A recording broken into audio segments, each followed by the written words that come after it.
صدای باد در کوچه‌های باریک کرمانشاه میپیچید. جایی در دل فقر پسری به دنیا آمد که هیچ کس تصور نمی‌کرد نامش روزی در پرونده‌های امنیتی و سرخط اخبار قرار بگیره.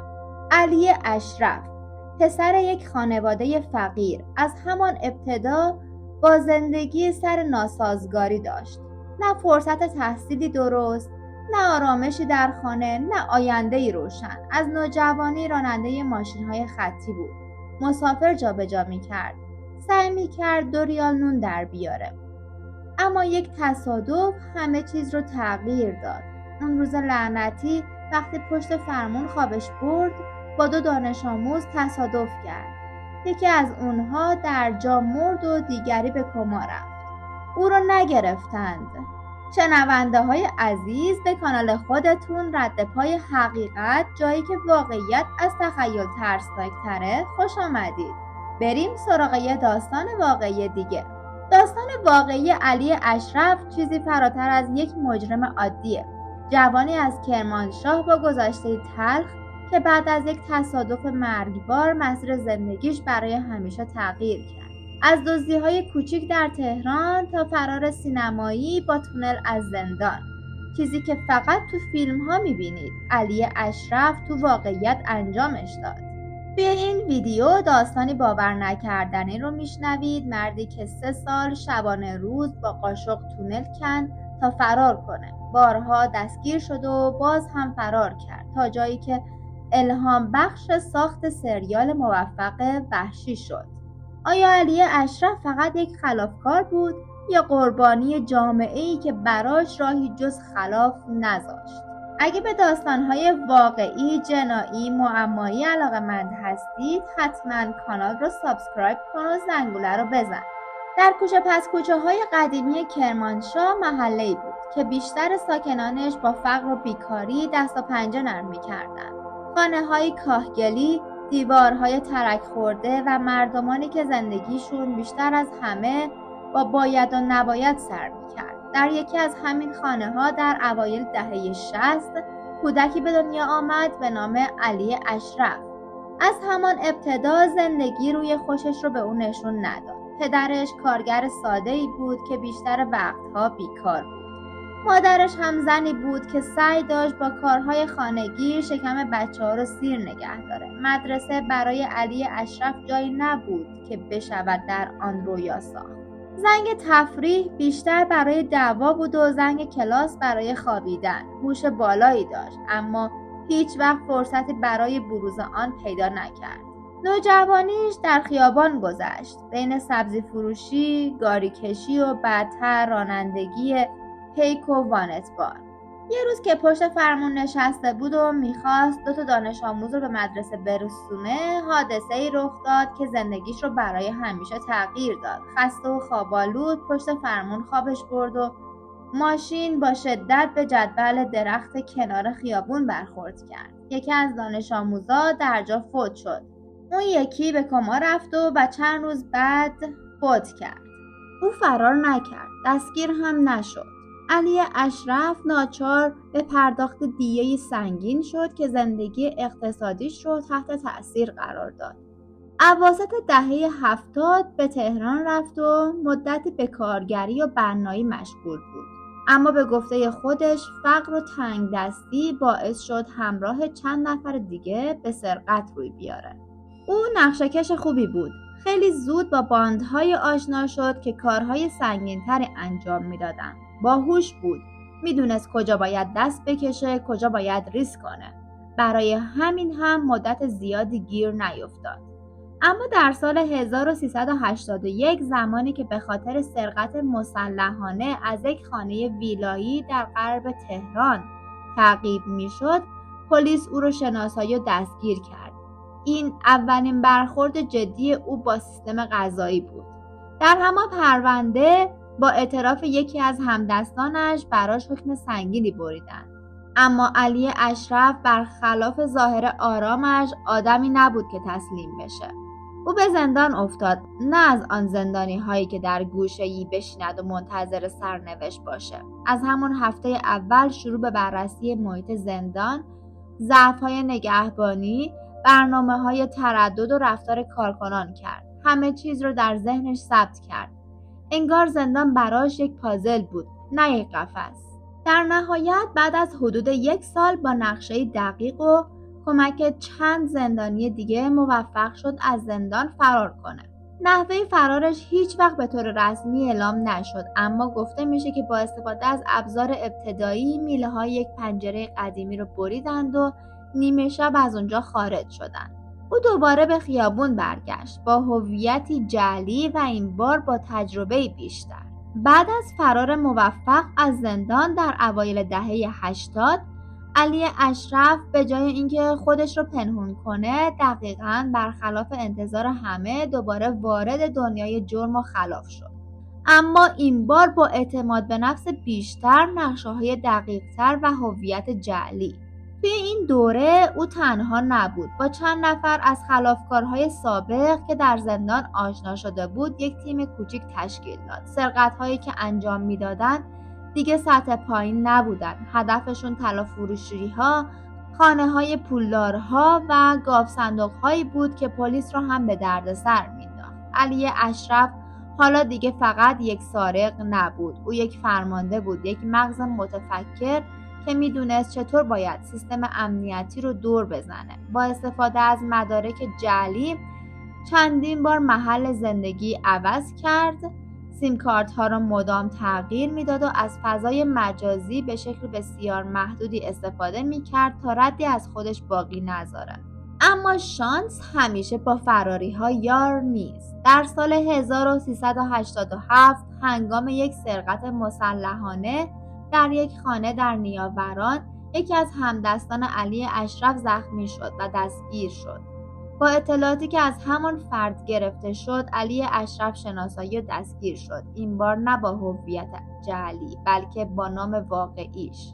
این بار دیگه بازی تمام شده به نظر می رسید، چون علاوه بر سرقت سابقه فرار از زندان هم داشت. مقامات قضایی میخواستن اون رو برای همیشه پشت میله ها نگه دارن. او به زندان رجای شهر فرستاده شد، یکی از امن‌ترین و خشن‌ترین زندان‌های کشور، جایی که اغلب زندانیان خطرناک و محکوم به اعدام نگهداری میشن. اما علی اشرف انگار زندان رو به چشم خانه موقت نگاه میکرد. تنها چند ماه بعد برنامه‌ریزی برای فرار دوم رو شروع کرد. او با دقتی حیرت انگیز و حوصله‌ای عجیب شروع به کندن تونل کرد. به کمک چند زندانی دیگه شبها زیر تخت خوابهاشون رو میکندن و خاک رو در لباسشون پنهان میکردن تا در حیاط زندان خالی کنن. این عملیات تقریباً 3 سال طول کشید بدون تجهیزات خاص، تنها با قاشق، چاقوی کند، تکه‌های فلزی و هر چیزی که از محیط زندان میشد جمع کرد. به گفته یکی از مأموران سابق زندان اون تونل حدود 50 متر طول داشت و اونقدر دقیق طراحی شده بود که از زیر بخش‌های امنیتی عبور می‌کرد و به بیرون زندان منتهی می‌شد. بالاخره در سال 1394 نیمه شبی بارونی علی اشرف و 2 زندانی دیگه موفق شدن از تونل خارج بشن. یکی از اونها چند روز بعد دستگیر شد، دیگری در مسیر فرار کشته شد. اما علی اشرف باز هم ناپدید شد، مثل دود. ماجرا رسانه‌ای نشد. مسئولان زندان نمیخواستن آبروشون بره، اما در همان روزها شایعه‌های زیادی در محافل خلافکاران پیچید. همه از فرار تاریخی علی اشرف میگفتن. بعضی‌ها معتقد بودن او به ترکیه رفته. بعضی دیگه میگفتن در شهرهای جنوبی با نام دیگه زندگی میکنه، اما واقعیت این بود که او هنوز همانجاست، در سایه. چند ماه بعد پلیس با ردیابی یک تماس تلفنی مشکوک مکان احتمالیش رو در اطراف کرج شناسایی کرد. در یک عملیات سنگین به خانه‌ای در منطقه‌ای نیمه ساختمانی حمله کردند و علی اشرف دوباره دستگیر شد. اما او نه مقاومت کرد نه حرفی زد. تنها جمله‌ای که گفت این بود: باز هم دیر رسیدین. بعد از 3مین دستگیری در سال 1394 علی اشرف به زندان رجای شهر بازگردانده شد. این بار نه به بندهای عمومی بلکه به سلولی انفرادی. دیگه مسئولان قوه قضاییه نمیخواستند هیچ شانسی برای فرار بعدی باقی بذارن.